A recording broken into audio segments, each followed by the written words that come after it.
It's time for Tycoons of Small Biz, spotlighting the true backbone of the American economy, the true tycoons of business in America, the owners, founders, and CEOs of small businesses. The show's hosts, Austin Peterson and Landon Mance, are registered representatives of Lincoln Financial Advisors Corporation, a broker-dealer member SIPC, and registered investment advisor. The views expressed by your hosts, Austin and Landon, are not necessarily the views of Lincoln Financial Advisors. Let's lean in as Austin and Landon connect with this week's Tycoons.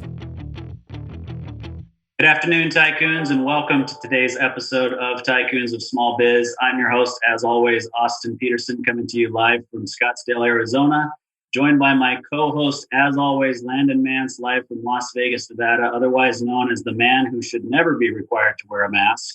Everybody wants to see that face all day, every day. If this is the first time that you have joined us on Tycoons of Small Biz, let me just give you a little bit of background on what we do here on the show. This show is put together for small business owners by small business owners. And the idea of this show is to prop up small business owners and let them have an opportunity to have a platform to tell their story, to let the world know exactly why they truly are the backbone of the American economy. And to that end, today we are excited to have Gary Braun with Pivotal Advisors with us today on the show. Gary, welcome to the show. Thanks for having me, guys. Appreciate it. Yeah, we're excited to have you. And, just before we went live, we were talking about the fact that you're from the land of 10,000 lakes and you don't fish. I think you may be surprising people. Yeah, I think you may be surprising our listeners a little bit. Yeah, I'm the outcast. When everybody gets together and they talk about what they caught and where they fished and everything else, I got nothing. Well, that's okay. You've got a short golf season, so you got to get all that time into playing golf, right? That's absolutely right. I can't get enough of that. Yeah. Yeah. Go ahead. I was just going to say something. It's interesting that Gary is actually the driving force behind this new campaign, trying to get everyone to come out there and fish, so that the golf courses can remain somewhat empty. It's a really, really strategic move on his part. You shouldn't be saying that out loud. You're going to foil my plan here. Oh, boy. Well, Gary, before we jump into the business side of things, and we know you've got a lot of insight to add there, we typically start by asking our guests to tell a little bit about themselves personally. So we know a little bit about your family, but tell us about your family. Tell us about kind of how you grew up and how you got to where you are, if you don't mind. Sure. Been married 29 years to my lovely wife, Becky. We've got a couple of kids. My oldest was a brilliant kid, I had a plan for her. She's going to go to college. She's going to get her degree. She's going to do all that. She did 1 year at college, was rocking it, and said, I want to serve. So she dropped out of college, and now she's in the Marines, and she's stationed out in California and doing a great job. And then I've got a daughter in just finishing her sophomore year in college. She's doing great. I don't know. I grew up a typical suburban kid. Mom and dad worked as a printer for years and years. Mom basically was home with us 4 kids and raised us and did little retail jobs here and there. But like any other family in the burbs, I guess you might say. And later in life, we'll get to it. But then I joined my brother back up in our careers, and now we have a company of our own. Yeah, that's awesome. So is your oldest at Camp Pendleton then? Yep, that's right. Okay. That's where my younger brother served when he was in the Marines. And, I didn't serve, but I'll tell you, I had an experience on Camp Pendleton that I'll never forget. I was competing in the Oceanside Half Ironman, and the bike ride goes through Camp Pendleton. And so you ride right onto the base, and, of course, they've got training exercises going on and, people everywhere because it's still an active Marine base, right? I was having some issues with my lower back. And so I got off my bike and I'm laying on the ground trying to stretch my legs, stretch my back, and my legs are going back and forth, like this, trying to just loosen things up. And all of a sudden I look up and there's an 18-year-old Marine with a fully automatic weapon around his shoulder, just staring at me saying, "Are you okay, sir?" And I'm like, Yeah, I'm fine actually, but man, that's just, you kind of close your eyes, you're stretching, and all of a sudden you got a 18-year-old with a fully automatic weapon standing above you, and it's a little surreal. Yeah, that's a very impressive place. My daughter drove me through there, and you saw, the big helicopters, and I mean all the big equipment and everything. That place is huge. You can drive a half hour and not be from one end to the other. It's just amazing. Yeah. Well, I mean, the bike ride for that Ironman is 56 miles, and all but about 2 miles of it is on the Marine base. Wow. Yeah. So it's a little crazy. So hats off to you for your daughter doing that. The military is something that's very near and dear to Landon and I's hearts, period. But, one of the unique things about our practice is our practice coordinator is actually a retired officer and West Point graduate, and she runs our practice for us. So, I'm actually surprised that Landon has, that collar that doesn't look completely iron today with her in the office. All right, well, let's get into the business side of things. So tell us a little bit about Pivotal Advisors and really what the biggest problems that you guys help solve for small businesses. Yeah, we're a sales consulting company, and we deal with lots of small to mid-sized companies that get to a point in their growth where it kind of plateaus. So that can be after a year or 5 years or 10 years. We had one company that is a fourth generation, and they grew to a certain point and then they just plateaued and couldn't figure out how to grow again.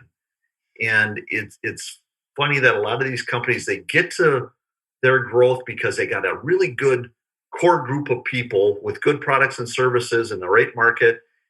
And all of those people know how to do everything. And they wear lots of hats and everything's in their head and they do everything. They might go market it and sell something and put it in the box and ship it out and do customer service, and they do everything.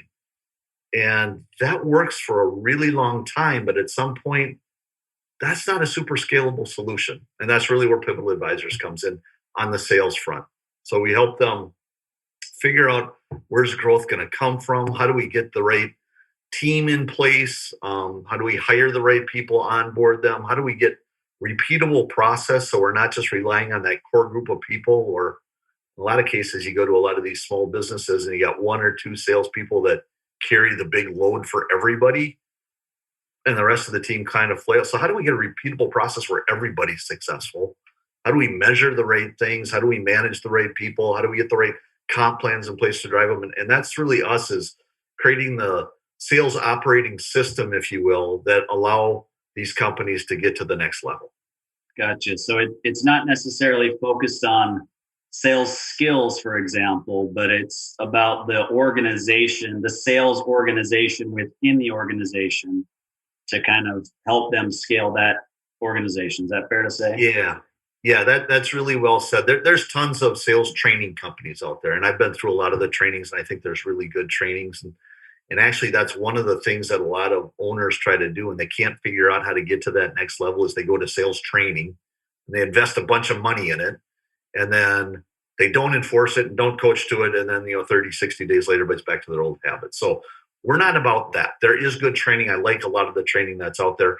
Our focus is on the systems, process, the foundational pieces that really make a healthy sales organization.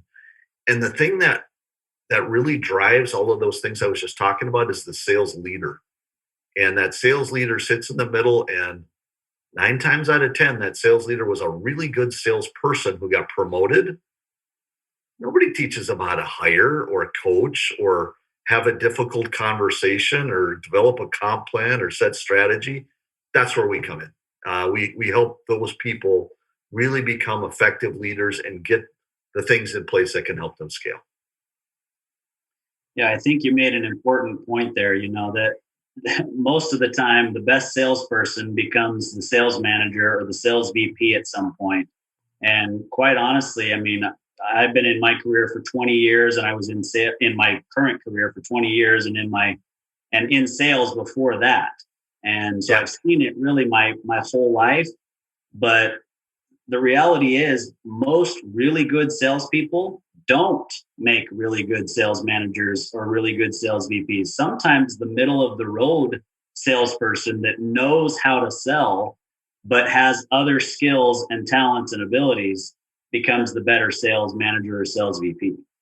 It's a great point. And I even look at some of the skills are opposed to each other. I mean, if I look at a good salesperson, they know how to go find clients, how to get the right contacts in there, how to generate interest and get in the door, how to get commitments, how to negotiate, how to do all the rest of that. Those aren't the same skills you need to be a sales leader. Mm-hmm. Oh, and by the way, they like all the recognition, they like the win and everything else. I look at a sales leader, they have to be good at holding other people accountable. They have to be a good coach. They have to develop systems. They have to be comfortable not being in the spotlight and getting rewarded by having their people be in the spotlight. So it's a completely different job. But again, 9 out of 10 sales leaders were good salespeople. And they said, Austin, you were successful, or Landon, you were successful. You're now in charge. And then they give them no support or don't teach them how to do the job. It's amazing. When we started our company in 2008, my brother, who was my partner, we went to, we'll date ourselves a little bit, a Barnes and Noble. And we went to the book racks and we said, how many books are there on sales? Racks and racks and racks about, how do you sell and everything else. How many books are there on leadership, just general leadership? Racks and racks and racks. How many books are there on sales leadership? Because there's a lot of uniqueness to being a sales leader. 2. We found 2 books out there out of all of these things. There's just not many resources for sales leaders to learn how to be really good sales leaders. But the funny thing, guys, if I ask any sales leader, go out there, I challenge you to ask any sales leader if they're a good sales leader. I think 99.9% of them will go, I am awesome. I'm a great coach. I'm good at everything. And then when we work with these guys, we show them, well, here's what really good looks like. Here's how you set up your management system. Here's how you hire. Here's how you onboard. Here's what a good sales process looks like. And they look at all that and go, yeah, I'm not doing any of that. But there's no standard. They have nothing to compare themselves to. Yeah. Gary, are you hinting at something here? Is there a book on the horizon? What's going on there? There is actually, but it's one of these books that's been in the process for like 2 to 3 years. And we said we're going to make this book called Pivotal Moments, 33 Sticky Situations That Define a Sales Leader. And it's all about all those weird things that you have to encounter when you're a sales leader and how do you deal with them. And we've been on chapter 26 for about 1.5 years now. So we got busy and we're still trying to finish it, but we'll get there. All right. Are we talking 20 chapter 26 out of 26 or 26 out of 30 or where out of 33? We had 33 scoped out, and for some reason we're having a hard time getting those last 7 done. Okay. All right. Well, we will keep our eyes and ears peeled because once the book is done, we'll tell you what, we'll make a little deal with you right here on the air.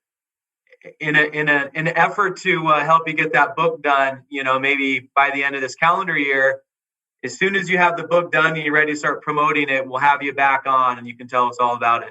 Oh, I'll take you up on that. That's awesome. Okay. Sounds good. Well, Gary, earlier you alluded to small businesses getting to a point, basically just hitting a ceiling, right? Where they're just plateaued. And Austin and I see that every day in our practice because we are, primarily focused on serving private business owners. So before we talk about how you guys help them to break through those ceilings, talk to us for a couple minutes about why they get stuck. So why do they plateau? Why do they stop growing? What typically causes that? Yeah, there's a few things. We kind of break it down into 6 different areas, but we start with, I'll give you some of the more common ones. We go in there and we look at their strategy and we ask a lot of these guys, where is growth going to come from? And it's so funny. I talk to a lot of CEOs and their plan says, I'm going to grow 15% per year over the next 5 years. And if you do the math, that doubles them. And I go, that's awesome. Good plan. Got your goals set up. Perfect. Where's that growth going to come from? I got silence coming back. Well, we're going to work hard. It's like, okay, but there's a bunch of different ways to grow. You can go after new markets. You can come up with new products. You can expand existing customers. You can get new customers. There's a bunch of ways to grow. What are you going to do? Yeah, those things. Like, okay, maybe we should be a little tighter on that. But, so number one is we really don't have a well-defined growth strategy. Number two is they're not differentiated. I can't tell you how many times I've gone to owners, the CEOs, the salespeople, and I said, why buy from you versus your competition? And I get back things like, well, we have awesome customer service. I'm like, I'm still waiting for the company out there that says our customer service is just, it's okay. Everybody says they have awesome customer service. That's not differentiating you. Yeah, but ours really is good. Well, okay. But in the customer's eyes, they don't know any difference. So that's not a good differentiator. So they try to compete. And if that's what they're using, they end up competing on price and it kills them. Now we got shrinking margins. Small businesses are notorious for hiring poorly, especially salespeople. Salespeople are awesome interviewers. Sometimes we say the joke is the best sale they ever made was getting the job in the first place, and then they can't do anything after that. Mm-hmm. So it's they look for, give me a person from my industry who's got a good track record. They're good at relationships. They're people. They ask great questions. They interviewed well. They have drive. They're ethical, blah, blah, blah. Like, that's great. If you don't have those things, you shouldn't be in sales in the first place. So if you look for anything else, well, no, that's it. If I got that person, I'm rocking. The skills to go hunt and find new prospects and get them in the door are way different than what I'll call farming or account management, where it's working with them and growing them up. Those are different skill sets. So which of those do you need? Oh, I think I need more hunter. Okay, so that's a different skill set. Are they selling to big companies where there's 5 decision makers on the other side and I got to get to all of them and figure out what they all need and get them aligned and then present my solution? Or am I selling to a person?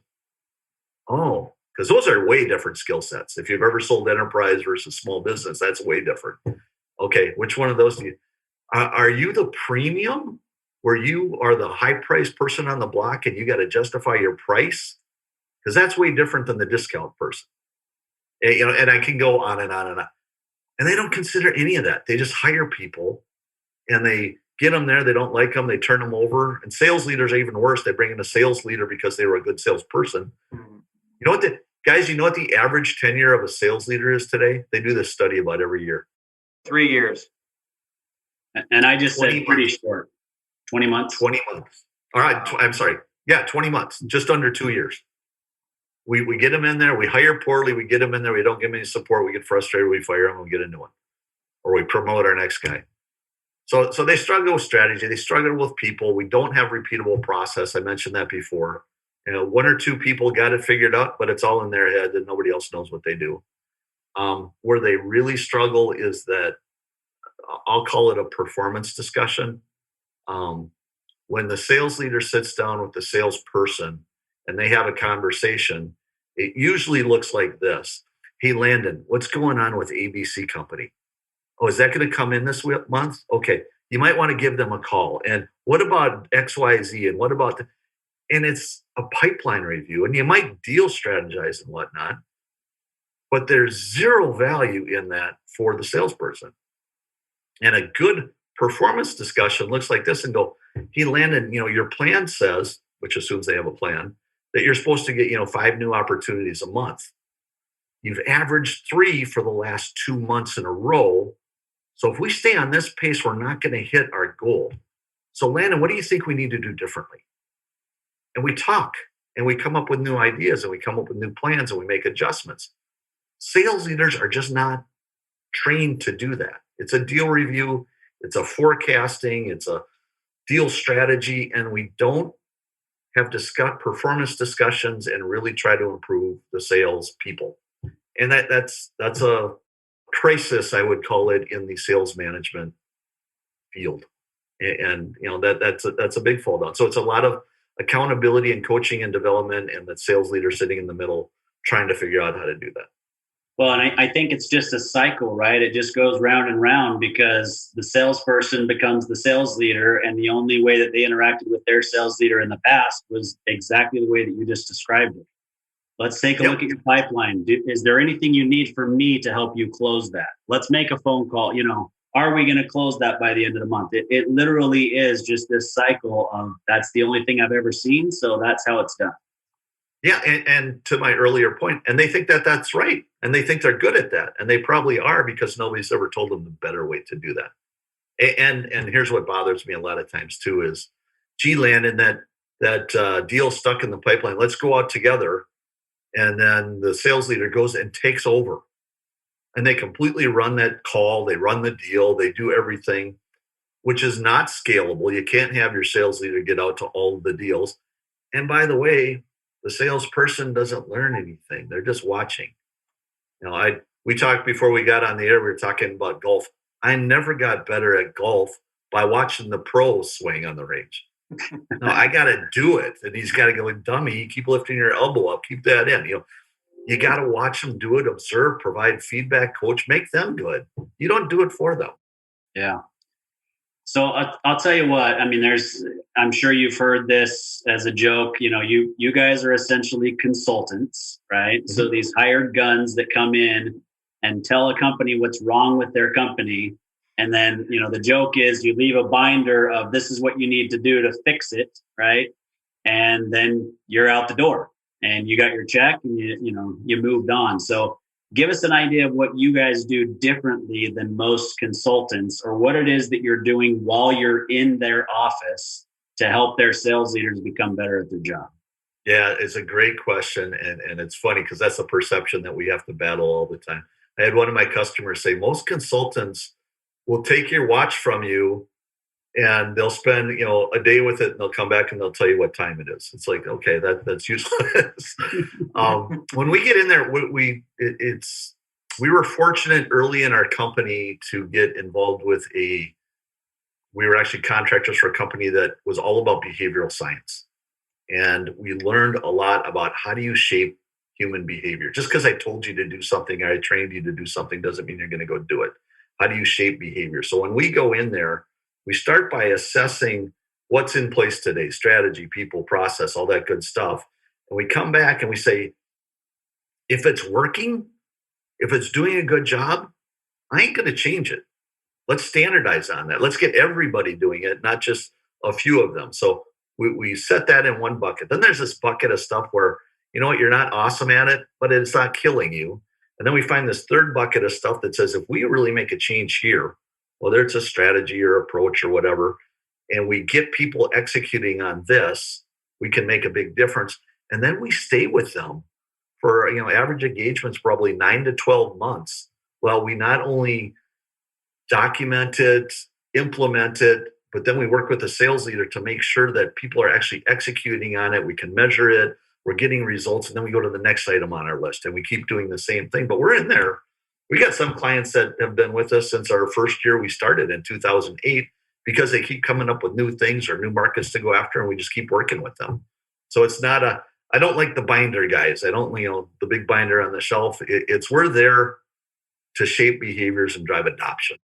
Yeah. So you guys are literally rolling up your sleeves with them and teaching them what needs to be fixed and making sure that it's being done correctly and coaching them along the way to where they can fly on their own, so to speak. Yeah, and a couple different ways. One is sometimes the CEO is in charge and they're running the sales team. By the way, most of them don't want to do it and they don't have a motivation to do that. And they don't have the time to do it. And they didn't come up through sales in the first place, so they're not even good at it and they know that. So in some cases, we actually put our person in there and we run their team. We're an outsourced VP of sales, if you will. And we get all that stuff in place that I've been talking about. And then our last act in there is really to hire their permanent sales leader and transition them in so they can run the system that we built. More often is they have a sales leader that I've been describing along, and we just teach them best practices. We implement through them.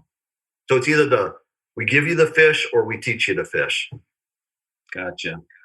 So speaking of CEOs that sometimes aren't great sales leaders or salespeople themselves, in your experience, how do CEOs typically try to fix their growth issues inside of the organization? Yeah, I mentioned a couple of one is send them to sales training. That'll fix everything. And again, I'm not bashing sales training. I've been through, Miller Hyman and Sandler and spin selling and value selling, and they're all fill in the sellings. There's really good training out there, and I really like it. But then when we get it back and we don't, a big problem is the sales leader is learning the training alongside of their people, and now they're supposed to be the ones that be the expert and reinforce it. They're learning at the same time, so that fails, and there's nobody else there to reinforce it. So sales training is probably the biggest thing. And even when a CEO has a problem, the first thing they do is they go and they Google sales training. Who's a good sales trainer? It's rarely the answer. It can provide you a spark, but unless we reinforce it, it doesn't really do the job. The next one is 20 months. They fire the sales leader and they get a new sales leader in there because that guy wasn't the right one. And then we promote our next guy, and we keep repeating that cycle. And then the third one I see all the time is I mess with their money. I have to, quote, motivate these people to do more. So I start messing with their money. I lower their base. I raise their commission, and that's going to get them. Really what you do if they don't know how to do it very well, all you're doing is making them mad, and then they quit. And, I keep messing. I had one company, they changed their comp plan 7 times in 2 years. Now, throw in there that it's a 6-month sales cycle. And just when I'm finally understanding what the comp plan does and how to maximize, I just got changed again. That's rarely the answer. Oh, and then the fourth one is we get involved a lot ourselves as CEOs, and we try to get down to the minute detail in every deal. It's not a scalable solution. Yeah. Just like a sales leader can't be involved in every deal, neither can the CEO or right. Yeah. Business is just not going to continue to grow. Gary, let me jump in real quick. I got to ask a question because I keep meaning to ask it, and then it slipped in my mind. So I think it's kind of a good segue into what we probably would have been naturally talking about next, which is kind of like, how you guys are different, which you kind of described to us. But what I've heard you say a couple of times is this mentality of a hunter versus a farmer. So talk to us first about like what does that mean, and what is the difference between a hunter and a farmer, and then incorporate that into kind of more of what you guys do, which clearly is different than a typical sales training organization. Yeah, it's a good question. So I think of as a hunter is somebody who's going to get new business. That's their job, is to go get new business. They have to go identify prospects. Maybe they get leads, but maybe they have to go identify prospects. They have to learn about that company. They have to figure out who are the decision makers in there. How do I even get the decision makers to talk to me? Because in today's world, nobody answers the phone or returns a voicemail or returns an email anymore. So how do I grab their attention? How do I become relevant, generate interest, do what I'll call deep discovery, understanding their company, the issues they may have, make them think about things they haven't thought of already, plant ideas in there, generate the need, and then propose solutions and close those. And I bring them on. I am a hunter. I am hunting new logos, new clients all the time. And that is a specific skill set. And even within there, there's some might not call them hunters, but there's hunters who are really good at following up on leads that marketing has generated for them. And there's other ones that are really good at generating their own. Little side story here. I was interviewing on behalf of one of our clients. I was interviewing salespeople. They wanted a hunter. This is what they wanted. They said, we are too concentrated on our current business. We need new logos. We need to get a hunter to go find new stuff. And they looked at his resume, kind of like I said before, his resume looked awesome. He led his company in new sales every year. He led his company in new revenue, new accounts, went to President's Club, everything else. And they said, Gary, can you interview him on our behalf? I said, no problem. And here, a long way to get to your answer. We set up our interview around specific skills that they needed. So we helped them in the hiring process, and we looked for those particular hunter skills. So it wasn't tell me about your background and tell me about a time where yada, yada, yada. We got really specific on the skills we were looking for. And I looked at his resume and said, Bud, you look awesome. You've had a really successful career here, and it looks like you're really good at chasing new business. Oh, I'm awesome at it. I said, so tell me, how do you even decide who you're going to go chase? He just paused, dead silence for a second. He goes, well, I assume there's leads. I'm like, no, there's no leads. We don't really have much of a marketing department here. So what would you do? He goes, well, I'm really well connected. I would use LinkedIn. I go, awesome tool. How would you use LinkedIn? Well, I would go to all the people I'm connected to, huge network, and then I would go to all the people they're connected to. Like, yeah, we call that the friends and family network. That kind of runs out after about 60 or 90 days. So then what would you do? I got crickets back. I got nothing. So, the long example for you, but we help them define what do we need, hunter or farmer. I didn't answer that. Farmer is I'm in an account and I manage that account day to day, and I'm always looking for expansion opportunities. I'm always looking for how do I get more out of this account? How do I go to another division, another department, add on additional services? That's a good farmer. Different skills. So I figure out which skill our company does and figure out what are the 3, 4, 5 essential skills we need and design our interview process around that and then help them hire for those specific things, kind of like I was just modeling with that supposed hunter that I was talking about. And then even when we get them on board, it's not like we got the right guy or gal. We need to get them up to speed quickly. So companies are usually the 1 to 2 week, tell you everything you need to know about our company, our products, our services, our differentiation, our competition, our industry, our CRMs. I mean, they just drink from the fire hose. People don't retain it. So, we help them with a good program to not only teach them these things, but validate that they got it and can apply it and they can get up to speed quickly. So that's just an example of, one small part of what we would do. Love it. Love it. All right. Let me ask one follow-up question here, Austin, real quick. So Gary, I want to get some insight here from you. I think in a lot of the clients, business owner clients that Austin and I serve in the last 12 to 15 months, there's been two kinds of owners, right? There's been the owner that is almost frozen by fear because their revenues are down 25, 50, 75, 90% in some cases. And they're just kind of frozen in fear, hoping that things will bounce back. Then the second owner is the one that is, evaluating the business, restructuring, maybe pivoting in a different direction, looking for new opportunities, sees this, what's happened in the last, since the pandemic, sees it as an opportunity to make some positive changes in the business or whatnot. But I'm curious, in your experience, how have you seen things play out? Are you, have you been busier than you've ever been the last 12 to 15 months? Have a lot of people been holding off, to do anything until things kind of take a turn for the better? Or what have you seen in your experience? What you just described was exactly what happened around March or April of 2020, when COVID was really kicking in. And we saw two things happen. There was a lot of people who said, oh my gosh, cut all expenses. So, we lost some clients or got reduced revenue from a lot of clients because they're like, oh my gosh, cut, we got to just quit. And the really good ones are the ones that said, okay, let's assess the situation. Where's the opportunity? We might need to cut some, but where can we capitalize? What can we do differently? And they doubled down with us. And then it was a little bit of a hit to us in like April, but we've been building back. Q1 of 2021 was our best quarter ever.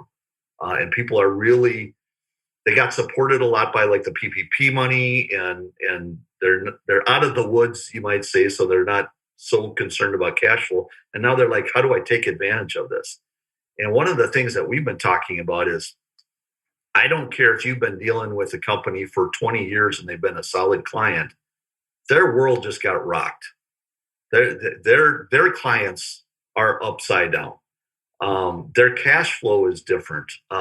Their priorities have changed. I talked to one client who said everything that was on our roadmap for like 2022, 2023, is way different, and our priorities have all changed, and we're doing different things. Now, if you think about that from a sales standpoint, that's a great opportunity for you to go help them with whatever their new strategy is. So if you've been dealing with somebody for 20 years, treat them like they're brand new. Treat them like you've never talked to them before, because everything you knew about them might be different now. The people might even be different because they got furloughed or let go. Their priorities have changed. So go treat them like they're brand new. And this is what the good CEOs did, was said, okay, how do we proactively go to these clients and say, how can we help you? How have your priorities changed? What can we do? The ones who were less successful called up and said, how's it going? Anything I can help you with? I'm here if you need something. And they were completely reactive. So, again, assess the situation, figure out where the opportunities are, and then create a process and a plan for how you go execute against that. And we've done a ton of that on the back end of 2020 going into 2021. Yeah, I think you hit a really important point there, right? So I used to have a sticky note that it just sat on one of the monitors of my computer, and it just said simply proactive or reactive, right? And there's a difference between being proactive and reaching out to your clients. And you just did it, just calling and saying, hey, just want to check in is very different than, hey, the world's different. I'm sure you're trying to figure out, what's going on. How can we help? That's a huge, huge difference. In Landon and I's business, sometimes it is just picking up the phone and saying, hey, we're aware, we know the market just dropped a large amount, but we want you to know that we're here. We're aware of what's going on. We want to, see what kind of concerns you have, and then reassure you on where we are, right? Yeah, it's scary to watch the balance of your account drop, for example, right? Yeah.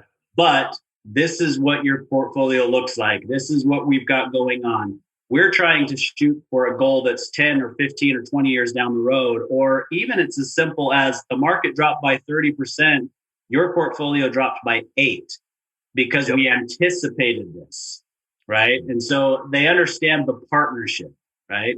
Now, that's just one small example. I mean, Landon and I are typically working with business owners in the same way that you are, and saying, what can we do to help you get through this, and, what's important. But I tell you, I had clients that just almost gasped at the fact that I had called them right in the middle of this, because they had worked with other advisors 2 and 5 years ago that never would have called them, right? And it's the same thing in your business. It's the same thing in any business. The reality is they have to know that you care and that you really are in it with them. Whatever your business is, your clients need to know that you're in it with them. Well, and imagine the contrast of, hey, Austin, I'm here for you. I'm thinking about you. Tell me what you need, which is good. You're being thoughtful. You're reaching out, versus, hey, we've been dealing with a lot of clients. They're all dealing with this, that, or the other problem. Do you have those same challenges? Because I'd love to talk to you about what other people are doing to get over this. Are you interested in that? Yeah. Who the heck's going to say no to that? Because they're all trying to figure out what's going on. And hey, you have some advice that might help me. That's being a super proactive plan. And that's what we were trying to help all of our clients through the pandemic was, what are the common challenges that all your clients are having, regardless if they're new or existing or whatnot? What are the common challenges? What can you do to help them? How can I take that and be proactive and go to them versus just, hey, how's it going? There's a way different approach. Yep. Yeah, agreed. And I guess maybe the last thing that I would mention on that, or ask you with, what your experience was, what Landon and I's experience has been is probably in line with what you're going to say. But what we found is that for those clients who understood, or those business owners who understood that this is pretty bad, but it's an opportunity that if I was set up correctly, and I understand that there's an opportunity here to double down potentially on my marketing and or sales organization, that I'm going to come out this stronger than my competitors will. And they pick up market share because of it. Have you seen that ring true as well? Yeah, absolutely. There was one client that we had, they were in the food market. So they sold products that got sold in restaurants and in food services and at colleges and whatnot. And that was their primary thing. They also sold in grocery, which was a lesser part of their business. And what happened to restaurants and colleges and food services when the pandemic? I mean, it just went down incredibly, which was a huge hit to them. So they could have said, woe is me and cry and cut expenses like crazy. But we worked with them and said, okay, what about this other segment of your business, grocery? What's going on there? If you guys remember when the pandemic hit, they couldn't keep stuff on the shelves.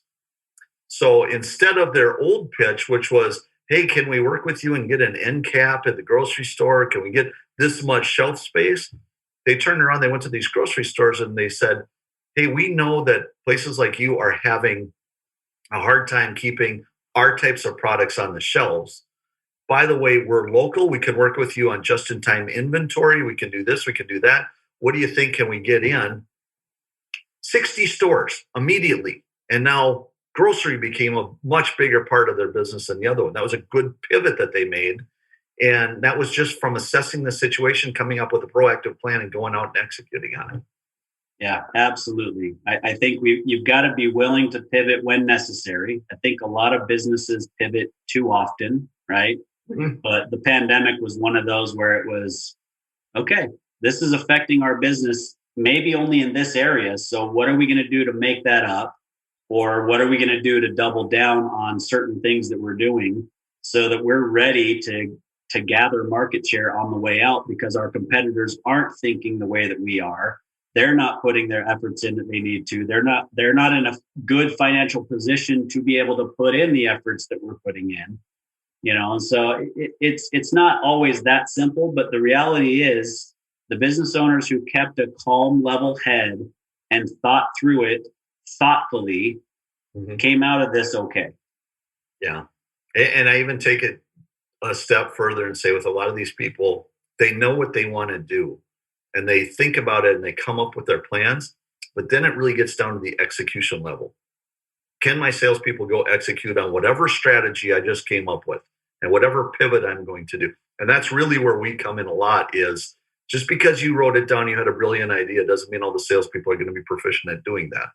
So we work with them and say, how do we make them understand the problem we're solving? How has our process changed? How do we get them prepped to do that?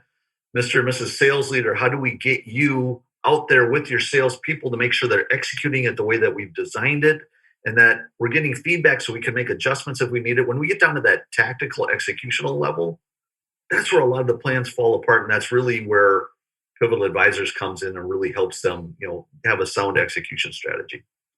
Gary, what are the typical businesses that hire you? Are we talking 10 employees or less? Or are we talking 10 to 100, 100 to 1,000? Give us an idea of the clients that typically engage your guys' services. Yeah, most of them are B2B. So we do very little in like retail or B2C type of stuff, but B2B, $5 to $10 million in revenue on the lower end, up to probably 150 to 200 millions on the top end. If you get much bigger than that, a lot of these companies will have whole departments that think that they do what we do. So some of them are good at it, some of them not so good, but they have a department and it's hard for them to bring in a third party like us. Much smaller than that, you get $1 million company or $2 million company, we get kind of expensive for them, and they don't have a big enough team. There's a guy or two that goes and sells, so they don't have a big enough team. But again, you get in that 5 to 10 to 100. We have a lot of companies that are 10, 20, $50 million. And again, that goes all the way back to what we started at the top of the hour was those are the ones that grew to a certain point and now they plateaued and they can't figure out how to get to the next level. Right. So don't quote me on this. And Austin, Gary, one of you two might know what the actual number is, but I know the percentage of businesses that hit $1 million of revenue. I know that it's pretty small. I believe it's quite a bit less than 50%. So we've got a lot of people that listen to the show, Gary, that are called in that 1 to 5 million. of revenue. So they're probably not quite ready for a company like yours. But is there a couple little nuggets that you can kind of share with maybe a business that's in that 1 to 5 million range that might not be in a position to work with you guys, but maybe you can just share one or two things that they can do in their little sales division to make what they're doing more efficient and effective? I can think of a few things. One, figure out who your ideal client is. There are so many companies that will chase, if it has a pulse, if it can fog a mirror, it's a prospect. That's not necessarily a good client for you. It doesn't give you the best chance to win. Now, if you're a brand new company, any client is a good client. You're trying to generate cash. But at some point, you got to get more defined on who gives us the best chance to win. And let's focus our efforts on those clients. That would probably be one of the first things I would do. Number two, a previous company I was with, when I started there in 97, we were $1 million company. When I left there 11 years later, we were a $400 million company. The things that we did at $1 million were way different than what we did at $10 million or $50 million. And one of the key things that we did was we got really good at, I'll just call it the play, but it is our defined sales process. How do we get in the door? Who do we talk to? What questions do we ask? How do we get commitments? How do we differentiate? How do we demonstrate our solution? And we had it nailed down. We knew if I could take a B player off the street or maybe even a C player off the street, run the play. We know the play works. Chase these clients, run this play. We know it works. You're going to be successful. And when we were climbing from 1 million to 5 to 10 to 50 to 400, that was one of the keys, was making sure we got a system that works. It's not in everybody's head. It's not just about hiring the superstar salesperson who's got it figured out, because I need to scale that. I need it to be repeatable. And then the other one was invest in your sales leader. They don't know how to do the job. Very few of them have been trained on all of the things that we've been talking about today. Get them help so they know how to hire. They know how to coach. They know how to have a difficult conversation. When I go, Austin, you're at 50% of quota, a poor sales leader will go, come on, Austin, get your numbers up. That's not helpful for you. You know that you're at 50% of quota. A good sales leader is going to sit down and go, are we not getting enough at-bats? Who are we targeting? Oh, we're getting enough at-bats, but we can't get them through the funnel. Let's talk about what you're doing there. And we can have a difficult conversation and a coaching conversation. But again, we never teach our sales leaders how to do that. So those couple quick ones, but those are some of the more common ones that come up. So I've got a follow-up to that. If there were one book, right? So small organization, maybe it's a sales leader and 2 salespeople, for example. If there's one book that a sales leader should read, what would it be? We have one that we like a lot called Cracking the Sales Management Code. Aligns with a lot of the things that we're talking about today. How do I measure things, and not just sales, but the things that lead to sales? How do I coach? How do I make sure people have a plan? How do I make sure that there's a repeatable process? There's a lot of good stuff in that book. All right. Cracking the Sales Management Code. Great. Yes. All right. So now let's move into kind of if you ask Landon and I our ideal client profile, we can tell you what it is. It's a business owner that owns a business that does between 5 and 50 million in revenue and needs to know what to do with that business to turn it into actual cash at some point, right? That's our ideal client. So those business owners that are listening, they've got sales leaders. So tell us how your typical sales leader differs from a top performing sales leader. What are some of the things that you see or that you try to help them implement to turn them into a top performing sales leader? Yeah, we just did a blog on this not too long ago. So I see underperforming sales leaders still act like salespeople. We affectionately call them super reps.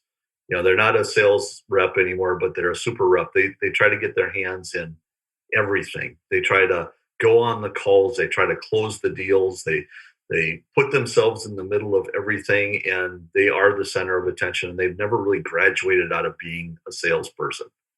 A good leader, I think, is one that is constantly saying, how do I make my team better? Every interaction I have with a salesperson is about not giving them the answer, helping them arrive at the answer, and helping them evaluate what they're doing and making changes on their own. If you came to me and you were struggling with something, I could go, Austin, you should just do this. Or I could say, sounds like an interesting problem. What have you thought about so far? What are your options? That's a possibility. What if you thought about this? How would that be different? And by the end of it, you're going, I think I'm going to do that. And I'm going, that's a really good idea. Now, it would have been much quicker to just give you the answer. But did you learn anything? No. And in fact, I did this. And if I'm perfectly honest, the first time I got thrown into a sales leadership job, I wasn't a very good sales leader. I got promoted. I was the top rep. And I thought, all I'm going to do is help everybody close their deals. This is really fun. I'm in all the deals. This is great. We closed another one. Yay, me. And that I burnt myself out. And it didn't scale at all. And I wasn't very good. And here was my eye-opening when I realized that my sales team was getting worse because they would just tee it up and then bring me in, and they weren't learning any of the skills about how to really do the job well. That's a big difference. I mean, when that hit me like a bolt of lightning, and I got help in the form of my brother, actually. He came in and he started helping me. I brought his firm in and we did sales training once. And in a break, one of my salespeople came up to me with a contract and said, we're negotiating. This is what they want to do. I said, do this, do this, do this, do this. And walked away. And he came up and goes, what was that all about? I said, well, she had questions. I gave her answers. What did she learn? I'm like, what do you mean? And he was grilling, which I didn't like because he was my brother in the first place, and who wants to listen to their brother? But then I walked away going, well, that was pretty crappy. And I'm talking about a better way to do that. And we would talk about this stuff all the time. It was actually the genesis for our company was we would have these discussions on the golf course on Thursday night leagues. And I would start implementing this stuff, and it worked. I had a plan. I had accountability. I had a process. I had a better way of hiring, and it got really good. So years later, he calls up and says, hey, we always wanted to work together. Yep. I just sold off my last company. So if we're ever going to do something, now's the time. I'm like, I'm in. What should we do? And then we kicked around all kinds of ideas. We talked about opening a Nevada Bob's golf shop. We talked about writing a software app. But what it really came back to was there is this need in small businesses who don't know how to scale. And there's a need with sales leaders who don't completely grasp how to do their new job well. So we said, let's start a business around that and help these companies make that transition so they can grow again. And now we've done that a little over 300 times. Wow, that's awesome. I think when this is all said and done, your brother's going to listen to this podcast and he's either going to say, it should have been me on the podcast, or look at what Gary's become because of me. I get a lot of that already. He's not shy about reminding me of stuff like that. I can imagine. Older brother or younger brother? 4 years older. Okay. That makes it even worse, doesn't it, Landon? Right. Well, Gary, this has been a really great conversation. Really enjoyed it. Have no doubt that people took away a bunch of stuff that they can implement into their businesses. In closing, though, a couple things. One, please tell your oldest daughter, thank you very much for her service and commitment to this country, that she is greatly appreciated. And your younger daughter finishing, you said her junior year? Sophomore year, yep. Sophomore year, okay. So what's her plan? Is she going to come work for dad, or is she going to go in a different direction? No, my kids are not following in my footsteps at all. She wants to go be a high school teacher. Okay. Well, hey, that sounds like some pretty good experience, leading up to maybe coming and working for dad, 3 to 5 years down the road. So you never know. So Gary, for people that want to track you down, get in touch with you, connect with you, tell us, how do we do that? Website's easiest, pivotadvisors.com. You know what, guys? I would never name my company that again because people mess up Pivotal or Advisors or both. But Pivotal, Pivotal, advisors with an ERS on the end. So pivotadvisors.com. We got a bunch of videos and whatnot on YouTube. So if you go out to YouTube and search for Pivotal Advisors, you're going to find a bunch of stuff out there. We're on LinkedIn, we're on Twitter, all the typical channels, but got a lot of good resources out there for small businesses on, hiring, onboarding, process, accountability, all those types of things. Okay, excellent. Let me clarify something. I don't know if I heard that wrong. Advisors, it's ORS or ERS? ORS. Okay, I think you said ERS, so ORS. Oh, thank you for clarifying that. ORS. Okay. Got it. Fantastic. Well, Gary, thank you again for coming on. Really enjoyed it. Get that book done so that we can get you back on here and talk to you about it. All right. That sounds like a plan. All right. Thanks a lot, Gary. Thanks, Gary.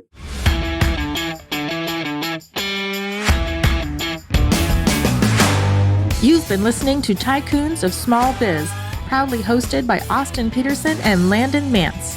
Austin and Landon are comprehensive financial planning professionals specializing in financial, estate, and succession planning for small business owners. Austin and Landon have offices in Scottsdale, Arizona, and Las Vegas, Nevada, and represent clients in 14 states throughout the country. Join Austin, Landon, and the featured Tycoons live every Tuesday at 1 p.m. right here on Business RadioX and your favorite podcast.